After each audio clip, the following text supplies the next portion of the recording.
চলে যায় যদি কেউ বাঁধন ছিঁড়ে, কাঁদিস কেনে মন। তো কখনো কি ট্রাই করছেন কোথাও অডিশন দেওয়ার জন্য? হ্যাঁ, আমি সেরাকন্ডে গিয়েছিলাম। তখন আমাকে আমাকে টাকা আমার কাছে টাকা চাইছে 1 লক্ষ টাকা।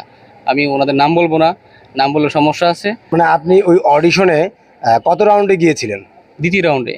দ্বিতীয় রাউন্ডে গিয়েছিলেন। হ্যাঁ জি, যখন আমি ইয়েস কার্ড পাই, ইয়েস কার্ড পাওয়ার পরে একটা ধাপ আছে, ওই ধাপে যায় উনি আমারে ব্যাক স্টেজে নিয়ে যে বলে তোমার 1 লক্ষ টাকা দিতে হবে। 1 লক্ষ টাকা দিলে তুমি সামনে দিকে গাইতে পারবা, নাহলে পারবা না। আপনি মূলত কি কি ধরনের গান গেয়ে থাকেন? রবীন্দ্রসঙ্গীত, রবীন্দ্রসঙ্গীত, ক্লাসিক্যাল, দেশাত্মবোধক, পল্লীগীতি, সব। আমি সব গান গাইতে পারি। আরেকটি গান আমাদেরকে একটু শোনান। কেন নিয়তির কাছে বারে বারে হেরে যায় মানুষ এমন, আমার মতো এত সুখী নয় তো কারো জীবন। কি আদর স্নেহ ভালোবাসায়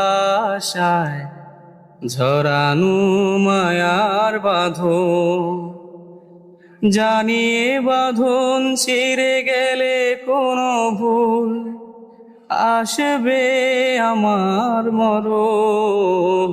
কেন নিয়তির কাছে বারে বারে মানুষ হেরে যায় এমন? আসলে প্রতিভা থাকা সত্ত্বেও কিভাবে মানুষ হেরে যায় শুনছিলাম শরীফ ভাইয়ের কাছ থেকে। খালিদ হাসান মিলুর কণ্ঠে এই গানটি সেটি প্রমাণ করে নিয়তির কাছে কেন বারে বারে মানুষ হেরে যায়। তিনি কিন্তু এই গানের মধ্যে প্রশ্নই করে গেছেন। আমরা অনুরোধ করব আমাদের এই ভিডিওটি দেখে আপনাদের কারো যদি হৃদয় ছুঁয়ে যায়, শরীফ ভাইয়ের জন্য এই গানের যদি কোনো একটা ব্যবস্থা করা যায়, যদি তার প্রতিভাকে উন্মোচন করা যায়, আমাদেরকে কমেন্ট করে জানাবেন। আমরা শরীফ ভাইয়ের সাথে আপনাদেরকে যোগাযোগ করার ব্যবস্থা করে দিব। বিদায় নেওয়ার সময় আমরা শরীফ ভাইয়ের কাছ থেকে আপনাদের জন্য আরেকটি গান উপহার চাইব। চলে যায় যদি কেউ বাঁধন ছিঁড়ে, কাঁদিস কেনে মন। ভাঙা গড়া এই জীবনে আছে সর্বক্ষণ।